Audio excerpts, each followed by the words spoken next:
Alright, let's do this one last time. Spider-Man Across the Spider-Verse was one of the most anticipated movies since Spider-Man No Way Home. And well, I didn't love it.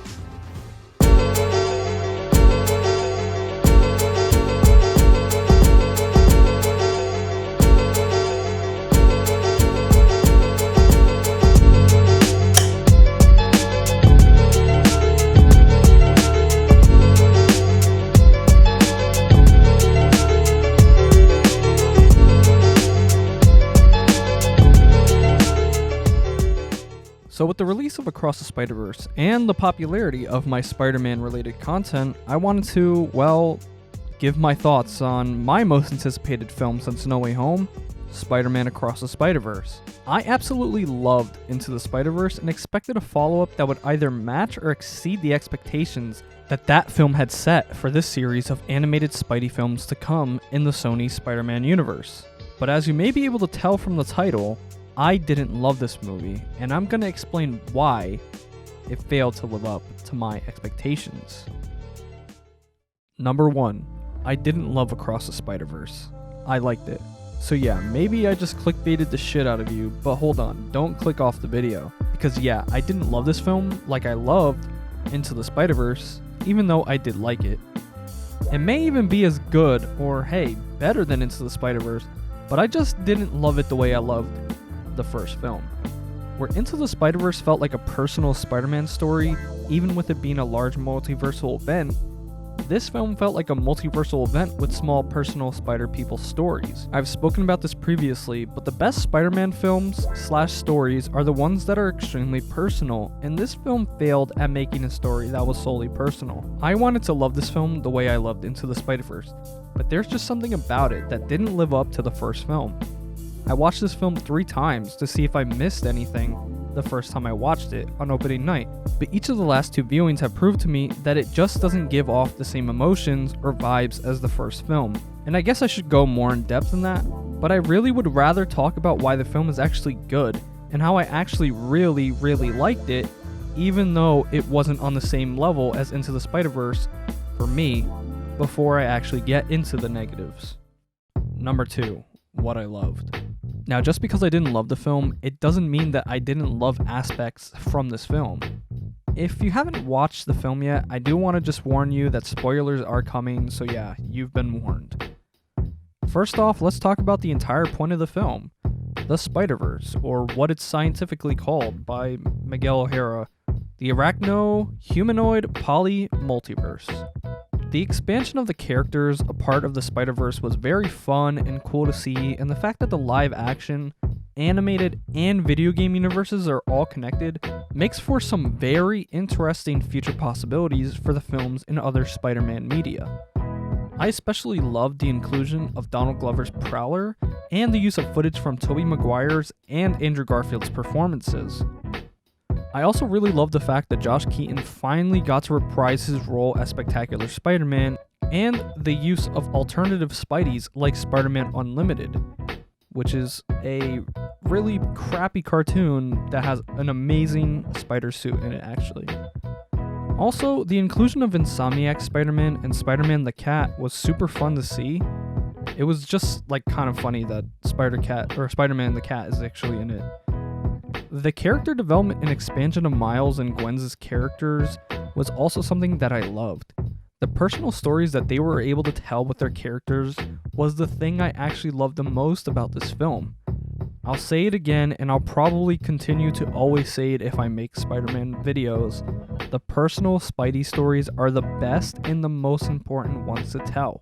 But like I said earlier, this film definitely focuses more on the huge multiversal event instead of the personal stories it could have expanded on and told. From my eyes anyway. But the fact that they at least were able to tell the personal stories of Miles and Gwen in this film was still something that I loved. The fact that Miles struggles to tell his own story, struggles to try and tell the people he loves the truth, and is fighting against the idea that all Spider people have to go through the exact same things for them to be Spider-Man, or Spider-Woman, or Ghost Spider, or Spider-Girl, or Scarlet Spider, is a great expansion of the story told in Into the Spider-Verse. The idea of the first film was that anybody could be Spider-Man, while the idea of this film, that Miles is fighting against anyway, is that only a select few can truly be Spider-Man, or that only people with the right story can be Spider-Man, or can be the right person that is Spider-Man. It's really nice how Miles' fight as Spider-Man and his fight as Miles is intertwined / overlaps. And as for Gwen, her story of trying to tell the truth to her father and wanting to be accepted by her father for who she actually is an amazing personal Spider-Man story. Now let's talk about art direction. I really loved it in this film, and it was a great expansion of the art direction from the first film, but it was just elevated to a whole new level by Lord and Miller and crew. Last but not least, the twist at the end of the film was something I truly loved, and I can't wait to see it resolved in the next chapter, Beyond the Spider-Verse. Number 3. What I liked. Now for the things that I liked about the film, I did like the inclusion of Peter B. Parker and him as a father to Mayday, even though it was sadly a more minor appearance than the first film, where he was basically the second protagonist. Obviously, I love the fact that we finally get to see a Peter Parker who is happy as a father and husband, which is something we are sadly lacking currently in Spider-Man media.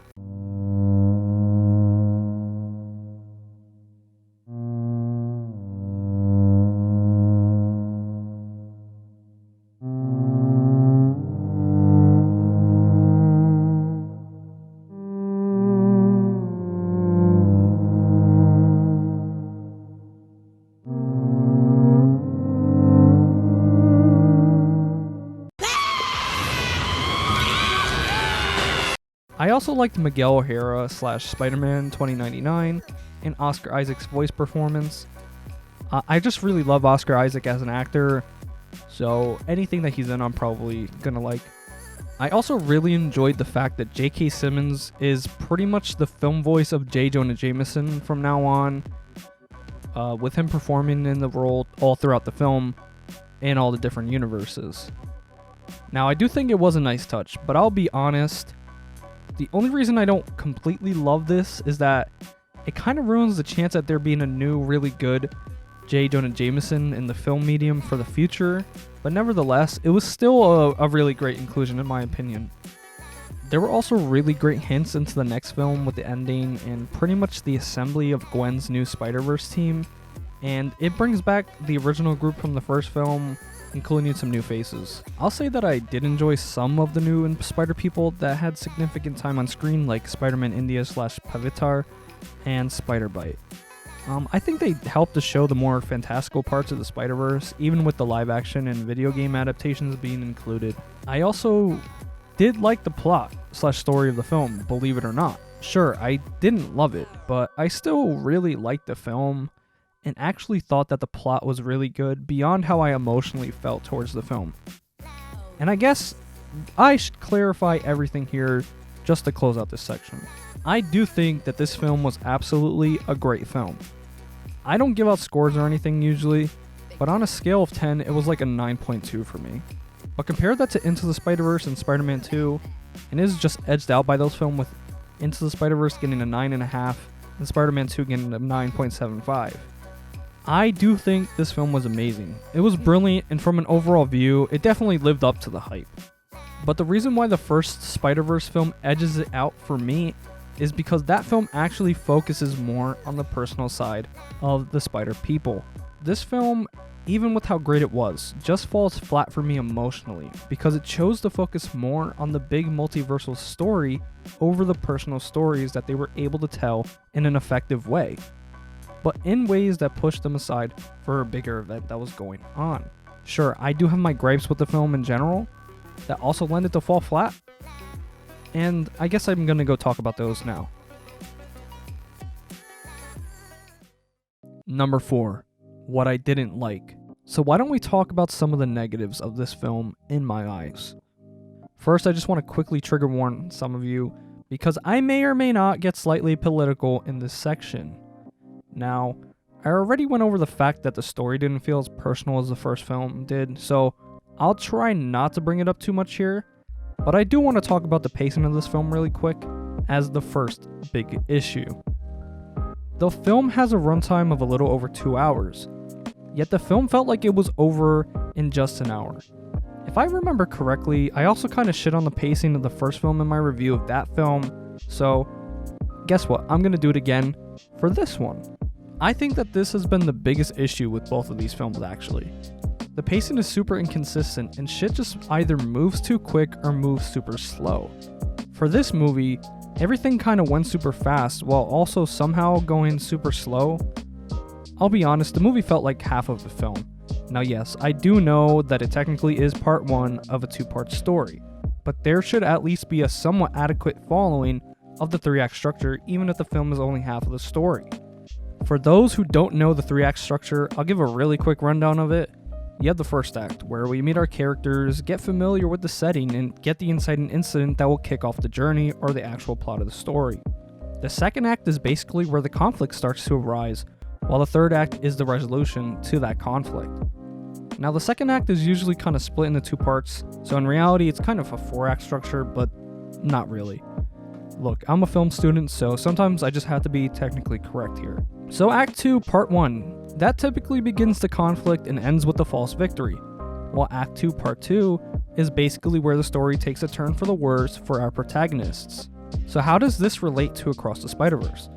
Well, this film basically has the longest first act in the history of cinema, followed up by Act 2 Part 1 as Miles goes through his journey and reaches his conflict with Miguel, only for it to end with a false victory for him, escaping the Spider Society, whatever thing, in New York 2099. The ending of the film then kickstarts part 2 of Act 2 before ending on a massive cliffhanger.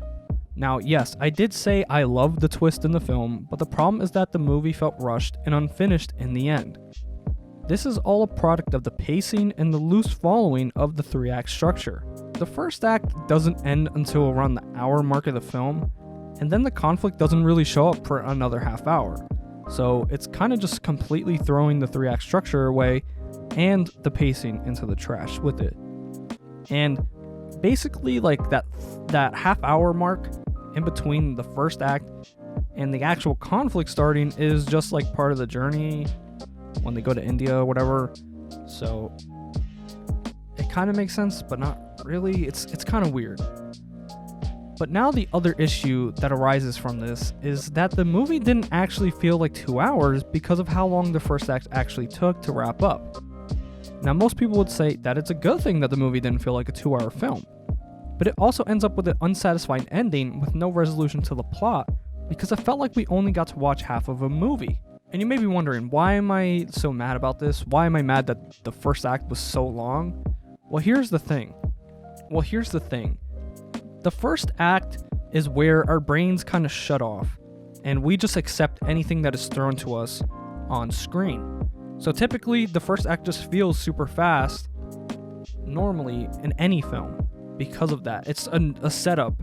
So you're basically being tricked by the filmmakers into thinking that this super long 60-minute part of the film, it really doesn't feel that way. It feels a lot shorter because we're not completely using our brains when we're taking in the information that we're being given by the film. But yeah, I get it.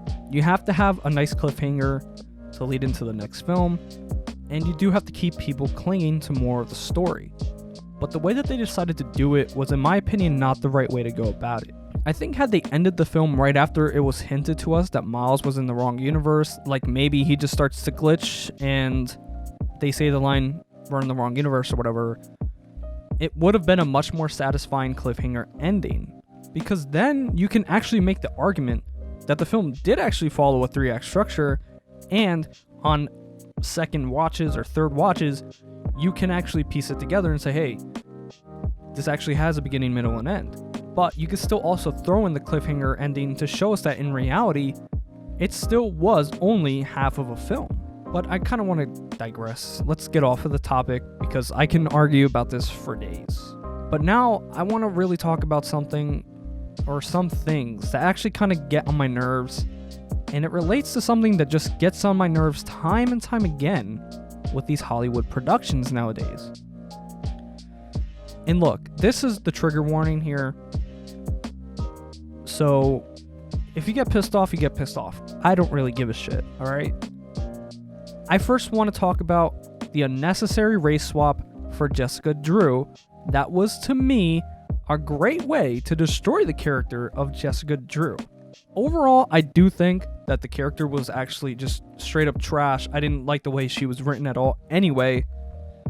But that also includes the idiotic idea to have her be pregnant, which also was a trash idea in the comics as well. Just saying. But the fact that they chose to turn her black for absolutely zero reason is my biggest issue with this.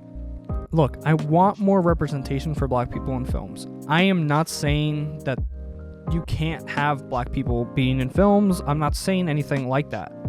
Myself, I am technically a minority. I do want to see more minorities in films. So it's not that I have an issue with that specifically. What I do have an issue is race bending a character and making them a tokenized black character is the dumbest thing I have ever seen. And the fact that they had to do it in animation just adds fuel to how stupid it is. I feel like it makes it more racist for you to actually put out a black character that just has a fucking massive afro and is stereotypically black. How is that less damaging than just not race bending the character? Look, black actors can voice white characters. It's animation, it's fake. It's not like a live action role where we would actually see the actress or actor actually being who they are. It's just the voice. There is no need to race bend a character in animation. It's absolutely stupid. I also think that it kind of just ruins the point of the Spider-Verse being this vast multiverse, because instead of using a more obscure Spider-Woman that would have actually made sense, like the original first ever Spider-Woman Valerie from the Electric Company, who was black by the way, they chose to just change a known character from the comics. It absolutely ruins the idea that the Spider-Verse is this huge massive multiverse with different Spider people all across it. And this also lends itself to the issue I have with the whole idea that Spider people have to go through a set canon for them to actually be considered Spider-Man, Spider-Woman, whatever Spider-Person title. These people, of all the people, should know that being unique and not fitting in and being like everyone else is part of the idea of being Spider-Man. It makes it kind of dumb that any of these Spider people would just randomly agree that everyone has to go through the exact same things for them to be a Spider person. It just makes the motivations of the Spider people that are against Miles super stupid, in my opinion. It again ruins the entire idea of the Spider-Verse, a multiverse where all different kind of people become a Spider person, just like the race swap Jessica Drew ruins the entire idea of the vast Spider-Verse as well. The last thing I want to talk about also kind of ties in with the stupid inclusive crap that we have to see being shoved into our movies and media time and time again. Look, I'm not anti-black because, if I was, I probably wouldn't have watched the movie in the first place. And I'm also not anti-LGBT, anti-gay, but I'm tired of seeing politics and all of these things being shoved into the media. There were sadly a lot of pro-trans things in this movie, in Gwen's room, and in her universe in general, and there are even people right now who are trying to argue that Gwen is transgender in this universe. To me, it's just honestly unnecessary and completely ridiculous to even have in a fucking movie. Now, did they add it just because it's Pride Month and the movie came out in June? I don't know. But trying to push political viewpoints in a movie makes zero fucking sense. The wokeness needs to end, and guess what? I already feel that way if you watched my Obi-Wan video. There's also a BLM reference in the movie, which just adds to the fact that they are tokenizing the black characters in ways that just makes things feel even more racist to me. Is it just some sort of requirement as a black person to have a large afro and be super ghetto? Is it a requirement as a black person to support an organization that only cares about black lives some of the time? I mean, it's honestly really stupid to me. And don't get me started on Spider-Punk. Now, I'm not familiar with the comic version of the character, but the over-the-top British punk shit was really another thing that annoyed me, because I felt like it was only added to fit in with all the other shit I already talked about. Now, don't get me wrong. I am anti-government, and I'm anti-establishment, but let's be honest with ourselves. The establishment nowadays is all about pushing the garbage down your throats. So can you really be anti-establishment when you support the things that they do, or at least pretend to anyway? And maybe this is probably another reason why I didn't really love the film. I think that the first film did not take anything over the top with Miles being a black character. In reality, the movie actually helped to make him a more original character and somebody who actually had a character outside of his race, unlike his comic book counterpart. And the entire point of the first movie was to break the established idea that only certain people can be Spider-Man or that certain people can be a hero. For this movie to come along and just trample that idea in very minimal ways. I don't have an issue with politics in the real world. But please, in the media, in movies, I don't want to see it. Because when I go to the theater, I'm going to watch a movie. I'm going to escape the fucking world that I'm already in. I am not going to the movies to see the same shit that I already see. We don't need to see it and be reinforced. It doesn't have to be reinforced into our heads, into our brains, every time we go and watch something. That's what ruins these modern films nowadays. That's why Hollywood is falling apart. And it's actually really sad to me that I have to sit down and witness this shit. As somebody who wants to be a filmmaker, I don't want to create films that are purely connected to the real world at all times. You know, I understand Spider-Man is a personal character, and I already said that the personal story is the reason why Spider-Man works. But that doesn't mean that you have to start dragging in shit that's completely unnecessary and obviously political ploys. It's sad. Now, I want to get off of that topic, and I just want to talk about the last issue that I have with this film, which is completely it's not against any of the shit that I already said, and I do want to clarify something really quickly. This stuff is very minimal in the film, and it's very minimal outside of Jessica Drew and Spider-Punk, I guess, but I can get over the Spider-Punk shit, and, you know, when you're watching the movie, whatever, the Jessica Drew thing, it's kind of annoying that they had to do the race bend, but the character's just bad anyway, and it's in the movie, so you just get used to it, right? So they don't ruin the film for me that much. It's just shit that I have to take out and, like, nitpick at, because, like, it's part of the reason why. I don't know if it is or isn't, but it kind of feels like a little bit of the reason why I didn't like the movie as much. But I can't say that for a fact, right? So let's just jump into the last issue that I have. And, you know, the last issue that I do have is really that they chose not to have Spider-Man Noir, Spider-Ham, or Penny Parker play an even minor role in the film. Penny Parker she did have a line during the whole, like, intervention thing. But, you know, I know that when I did review the first film, I did say that they were the low-key weakest part of it, but I still like their characters, and I did want to see more of them this time around. And I also wish that they could have just had Peter B. Parker play a bigger role in this film. But like I just went over, in the end, this stuff really that I've nagged on and really kind of spoke out about, it's super nitpicky. And if I'm being honest, they weren't massive issues with the film. They were easy to look past. I still think the film was great. But like I already said earlier, my biggest problem with this film was that it just wasn't personal enough for me to love it on the same level or scale that I did with Into the Spider-Verse. Into the Spider-Verse was a very powerful, personal story that hits you deep inside. This movie sadly wasn't like that. There were some really good moments where they did do that, but it just wasn't the sole purpose or sole focus of the movie, and I just wish that they could have focused more on that, just a little bit more. And maybe I could have loved it as much as Into the Spider-Verse. Number 5, conclusion. To conclude, I really wanted to love Across the Spider-Verse. But with its flaws, in the end, I just couldn't find it in myself to love it anywhere nearly as much as I did Into the Spider-Verse. I really enjoyed the movie outside of the really unnecessary shit that I just kind of went over in the last section. I wished that the personal stories of Gwen and Miles were just more prominent, a little bit more prominent over the whole big multiverse side of the plot. I really wanted to love this film. But deep down, it's hard, especially when you automatically have to compare it to Into the Spider-Verse and even compare it to Spider-Man 2. I do think it was a great follow-up to Into the Spider-Verse. And I'm really still excited to see where they take the next story, or where they take the story next and Beyond the Spider-Verse anyway.